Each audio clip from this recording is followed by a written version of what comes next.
Кайгырсам да Кур'ан окуйм, кубансам да Кур'ан окуйм. Үй бүлө кылып койгонуна, адам катарына кошуп койгонуна шүгүр. Көбүнчө адамдардын бул жакта настроениясы жок жүрөбү.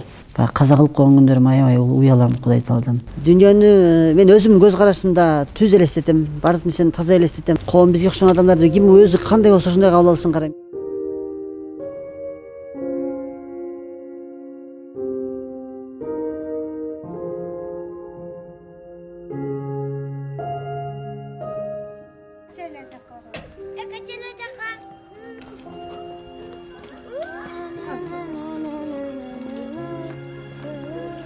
Атым ошо Нуркамилов Асылбек, фамилиям Нуркамилов Асылбек, атым 1990-жылкымын.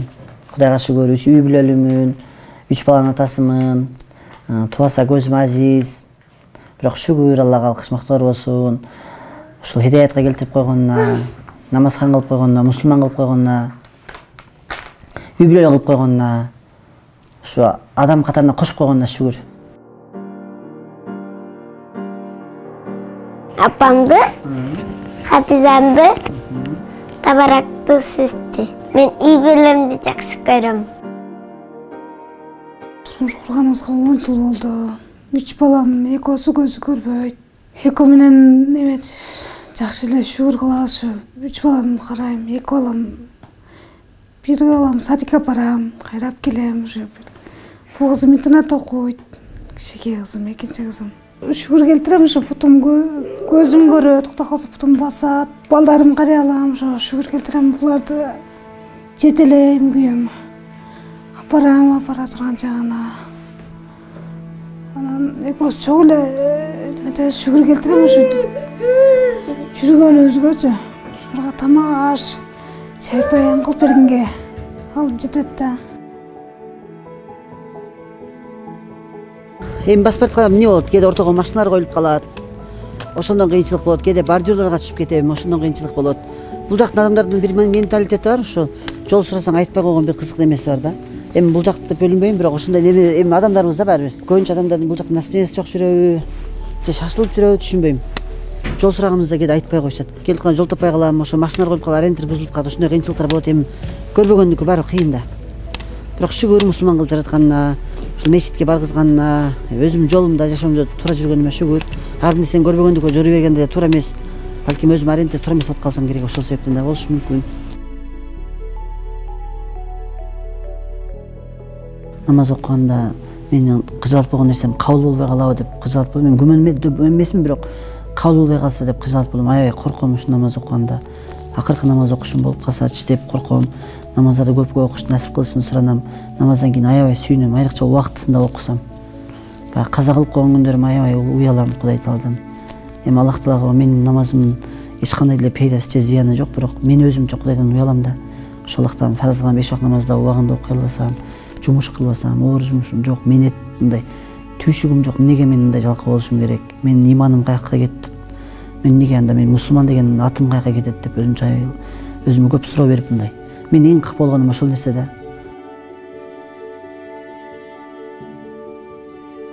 Коом бизге окшогон адамдарды ким өзү кандай болсо ошондой кабыл алышын карайм. Ким бардык адам өзүн жакшы деп элестесе, биз деле жакшыбыз. Ошолорго окшош элебиз, ошо өздөрүндөй кабыл алышын каалайм. Бирок биз баары бир экинчи даражадагы адамдарбыз да. Бизди баары адамдар чочуркоо менен карашат, көрбөсө бир нерсени сүзүп алат. Мисалы биз деле жумуш кылганга, мисалы биз баягы менин тагдыштарым көбү массажда окушкан да. Көбү массаж боюнча иштей алышпайт. Анан бизде мен баягы эмнени каалайм? Мисалы биздин массажисттерде деле жумушка алышын каалайм. Поликлиникалар, мамлекеттик ишканалар, государство баягы ишкана барчы. Анан биздин көз азизде деле кайсыл факультетти бүтсө ошол факультет боюнча иштешин каалайм. Коом бизди өздөрүнө окшоп кабыл алса, баягы жакырчылыктын эмеси азаят эле да, бир азчы. Мисалы биз инвалидтерим даттанган да, жок, бизде жок, пенсия жетпейт, үй бүлөнү бага албай атабыз деп баягы эле биз даттанабыз да. Эгер ошол коомчулук бизди да кабыл алып, ошол биз эми мындай көбүнчө эле айлыктын көбүнө деле кызыкпайбыз да. Биз ушу өзүбүздүн иштегенибизге сыймыктанабыз. Куранды 2007-жылы ошо 16-мартта медресеге келгем. Ошол күндөн баштап оз эки Куран жаттап баштадым. Устаздар оз эки жаттап жүрүштү. Анан магнитофонго, кассетага запись кылып жаттап баштадык. СПдан моундай эмелер, аудио плеерлер берилгенден ушу менен жаттап калдым. Бул кайра окуп бере берет. Анан азыр Анагам сүрөсүнө жеттим. Ошону жаттап баштайм, Кудай кааласа.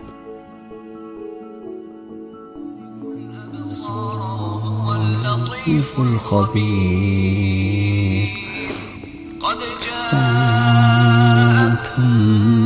بصائر من ربكم بسم الله الرحمن الرحيم ياسين والقرآن الحكيم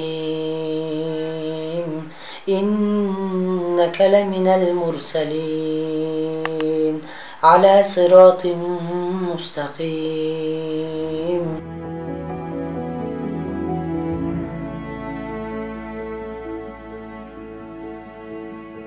Kur'an men жашоомдо корду чоң иншаллах. Кур'анда кылба деген нерсени кылбайбыз, кыл деген нерсени кылабыз.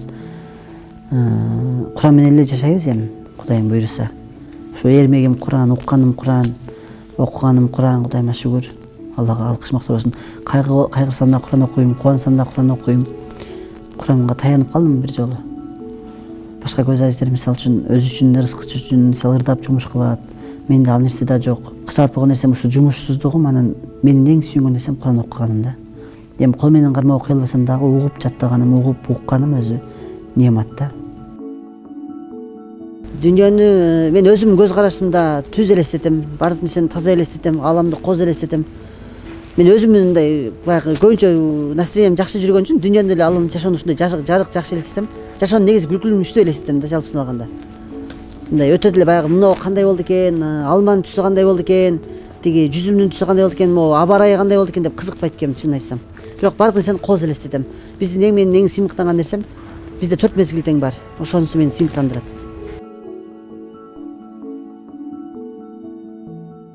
Кайгырып деле көп капа болбойм. Жалпысын алганда ушу изденгенге аракет кылам. Ошол нерсени жеңгенге аракет кылам. Стресске түшпөгөнгө аракет кылам. Оор алып келишин каалабайм өзүмө. Көп деле проблема кылып мындай. Көп деле кайгуу деп элестетпейм да. Жеңил эле карайм. Анан көп деле мындай аракет кылам ситуациядан чыгып кеткенгечи. Аллахка суранам, Kur'an окуйм, азан айтам, мындай такыр бук болуп кетип атсамчы. Ошол нашидаларды айтып кээде кыңкылдап ырдап коебуз. Эми көз аждардын баардыгы чымын бар да. Ошентип кыйкырып байгынтып атып жеңип кетем өзүмө.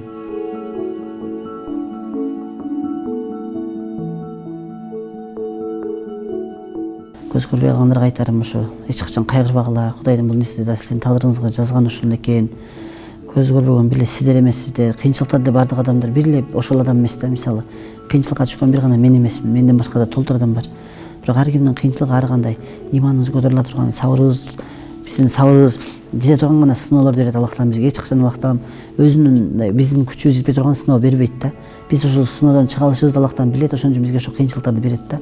Биз жеңе билишибиз керек, кайгырбашыбыз керек, Kur'an окушубуз керек. Эгер Kur'анды тааныган, ислам тааныган инсандар болсо, намаз менен Аллага кайрылсын дейм. Эгер ислам тааныбаган болсо, анда исламдан кабардар болсун деп айталам да. Мисалы, динди тааныйт, бирок түшүнүгү бар. Бирок канча киришилик адамдарга айтам, ошол бүт нерсени эле Kur'anдан табабыз да. Kur'андын котурмасы менен окусак, ошондо өзүбүздүн кыйынчылыгыбызга жараша суроолорубузга деле жооп табылат. Маселе окусак, ошол маселеден деле суроолорубузга жараша жооп табылат.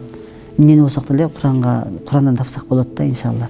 Болбосо устаздарга кайрылайлы, кыйынчылыкта жашаган адамдарга кеңеш сурайлы, Аллахка кайрылайлы. Бирок эч качан жалгыз сезбейли өзүбүздү дейм да. Биз баарыбыз биргебиз да. Бул дүйнөдө момун мусулмандар баары бирге, жакшы инсандардын баардыгы бирге.